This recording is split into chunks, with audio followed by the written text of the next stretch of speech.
enfin de l'école maternelle, parce qu'il s'agit, pardon, de l'école maternelle, soit aujourd'hui encadrée non pas par des personnes dont on pourrait douter des compétences, parce qu'elles y sont depuis si longtemps, et ces compétences, elles les détiennent. Il s'agit d'un problème strictement juridique, de sécurisation du cadre d'emploi, et d'être à même de dire, nous avons, me semble-t-il, 3 postes d'ATSEM, donc à terme, dans mon esprit, nous devons créer 3 postes d'ATSEM, et je ne pourrai nommer sur ces postes que des agents titulaires du concours d'ATSEM. Donc aujourd'hui, pourquoi ne propose-t-on pas la création d'un poste d'ATSEM? Simplement parce que je ne pourrais pas le pourvoir, vu que j'ai personne qui est titulaire du concours. Donc c'est une opération que j'imaginais faire, plutôt que de la faire tout de suite et bien, malheureusement les conditions ne sont pas réunies, c'est de la faire en 2 étapes. C'est d'abord de mettre un terme à cette précarité, non seulement choquante, mais de surcroît illégale, qui perdure depuis 2005, de permettre à cet agent, on va dire, d'avoir une situation claire, parce qu'aujourd'hui, il y a ce couperet, elle se demande, voilà, cette personne, si elle sera renommée à la rentrée. C'est de la décision souveraine de l'autorité territoriale du maire en place. Bon. Donc aujourd'hui, moi ce que je propose, c'est de passer par cette phase de création d'un poste d'adjoint d'animation. Ça sera certainement moins incohérent que de continuer à parler d'adjoint technique. Parce que si on va aller au bout de la logique, nous pourrions avoir 3 ATSEM demain qui viendraient dire, monsieur le maire, vous êtes bien gentil, mais maintenant ça suffit. Voici mon profil de poste. Je ne suis pas censé m'occuper d'enfants. Est-ce que vous avez bien conscience de ça? Nous employons des adjoints techniques pour s'occuper d'enfants. Ces adjoints le font parce qu'ils le veulent bien, ils n'ont pas, dans les missions qui leur sont dévolues, à s'occuper d'enfants. Donc les contrats qui ont été reconduits étaient signés début septembre et prenaient fin à la fin de l'année scolaire, fin juin. Cet agent était donc sans emploi, hors effectif, pendant 2 mois, et cela depuis 2005.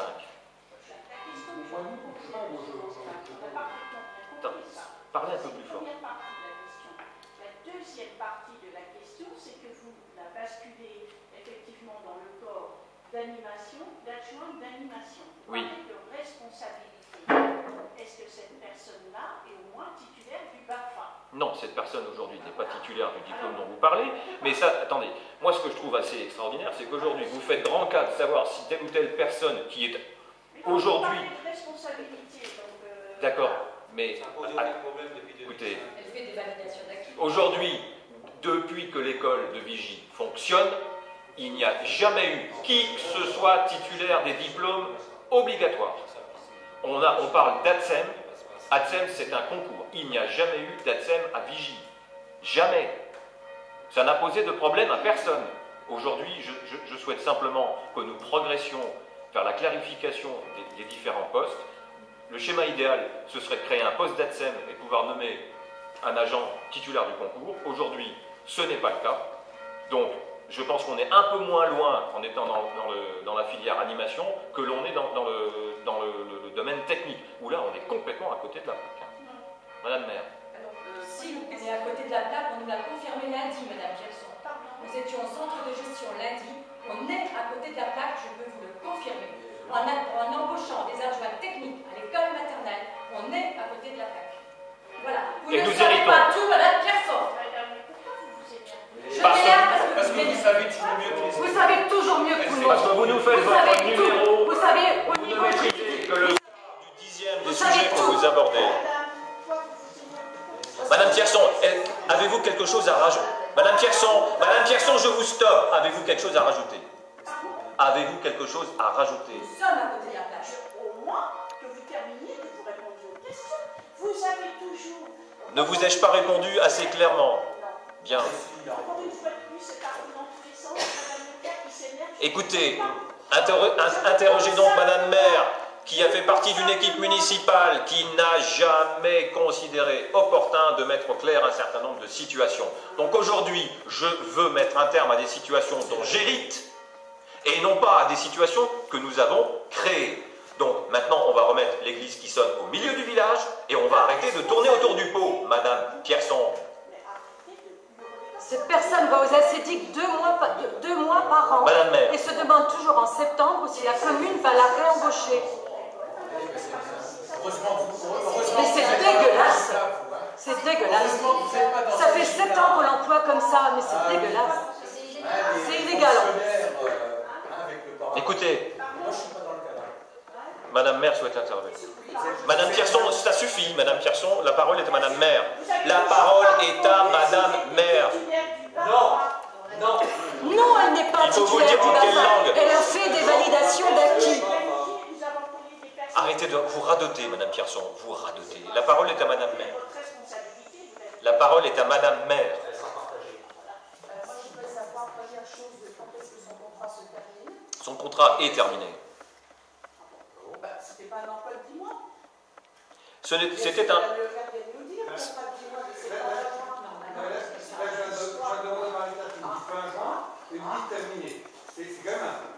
Si vous étiez simplement un petit peu moins impatient et simplement capable d'entendre les réponses. Vous posez beaucoup de questions, ne laissez pas les gens répondre. Donc depuis 2005, cette personne est engagée par des contrats récurrents de 10 mois. J'ai, dès la rentrée 2011, considéré que cela avait trop duré. J'avais donc cette ferme intention et je vous ai soumis la création de ce même poste au mois de décembre. J'ai donc pris la liberté de ne pas renouveler, de ne pas réinstaller l'agent dans ce contrat qui était fichtrement illégal, et cela depuis 2001. Elle est aujourd'hui dans un contrat qui n'est pas critiquable. Il faut avoir un principe, c'est-à-dire de regarder les choses comme elles sont, et comme vous en avez vous-même jugé à un moment donné. La situation à l'été, lorsque ce contrat a pris fin au mois de juin 2011, j'ai dit que je ne le renouvellerai pas. Attends, non, mais écoutez, parce qu'après vous allez encore une fois radoter. Elle avait aussi un CDD de 3 mois renouvelable. Oui, tout à fait, tout à fait. Il a été décidé. Il est un peu moins illégal que illégal. Il est franchement moins illégal. Oui, voilà, mais toujours autant illégal. Mais vous semblez oublier qu'aujourd'hui, je suis en train d'essayer de régler des situations dont j'hérite et non pas de régler mes propres erreurs. Non, mais attendez, c'est le fond du problème, il est là. Il n'y a pas d'autre débat. Donc là, vous faites bien. Alors, combien de personnes Alors, donc avant les employés municipaux. Avant que ce contrat se termine fin juin, j'ai décidé que ce contrat devait cesser. Bien, les conditions n'étaient certainement pas réunies pour stabiliser cet emploi pour la rentrée.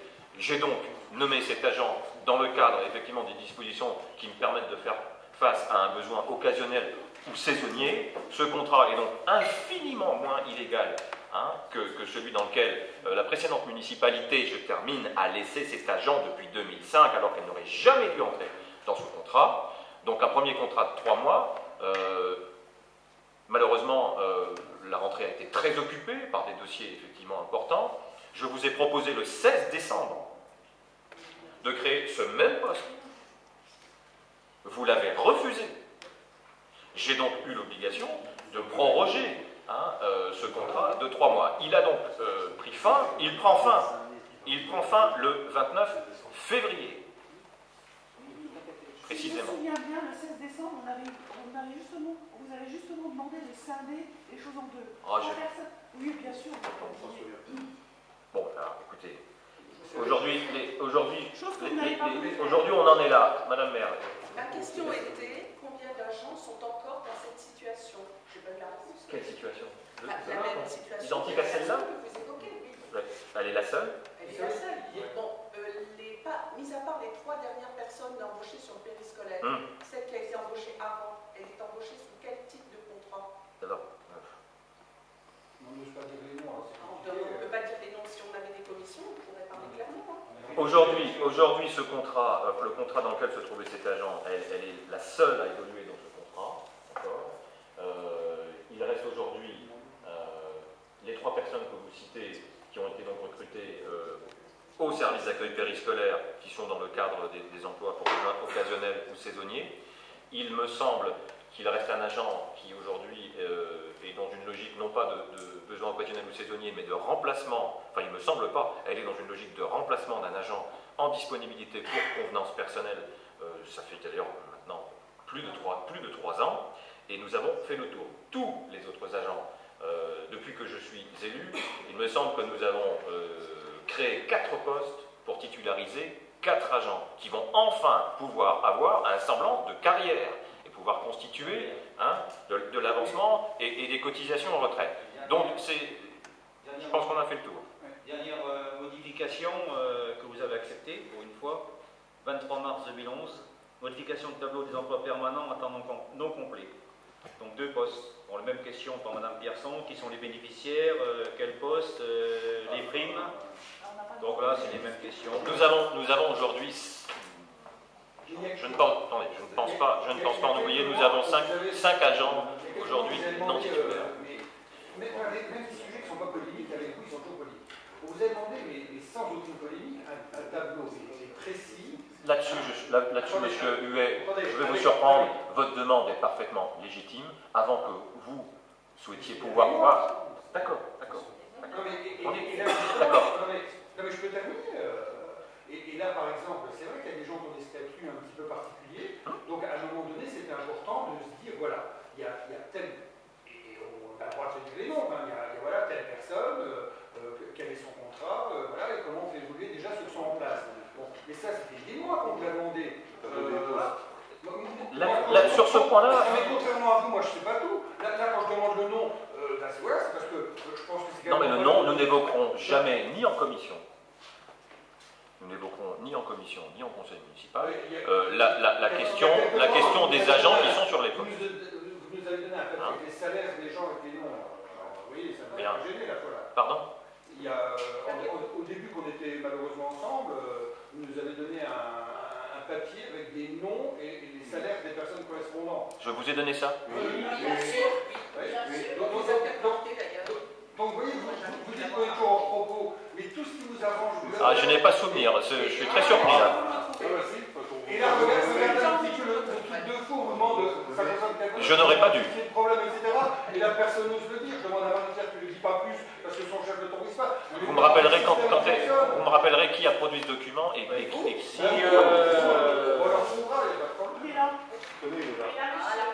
Faites voir suivre. C'est bien, vous avez un document que le groupe minoritaire n'a pas. Vous avez pas bonne foi. Vous avez un document en plus. C'est un document que vous avez filmé en Non, puis là, aujourd'hui, ça ressemble à quoi? Non, mais... Alors, attendez. Je vous ai pas compris, vous me pardonnerez. Vous venez de parler d'un document qui fait état de nom et de rémunération. Il me semble que c'est ça, J'ai un document ici qui s'appelle... C'est pas celui-là. C'est pas celui-là parce que je vois la forme générale, c'était pas... C'est pas ça. Non, mais on vous le retrouvera. Ça concerne, vous aviez estimé le coût de la maternité. Non, mais vous inquiétez pas. Vous aviez donné le salaire des agents.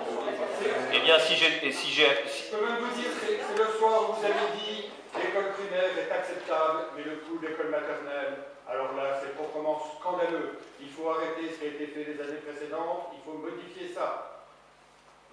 Et vous savez, je peux souffrir d'amnésie sur ce point. En tout cas, revenons au sujet. D'accord ? Si ce document a été diffusé, c'est une erreur. Je n'ai pas le souvenir d'avoir été d'accord avec ça. Peu importe. Peut-être, mais vous voyez, mais peu importe. Je n'aurais pas dû.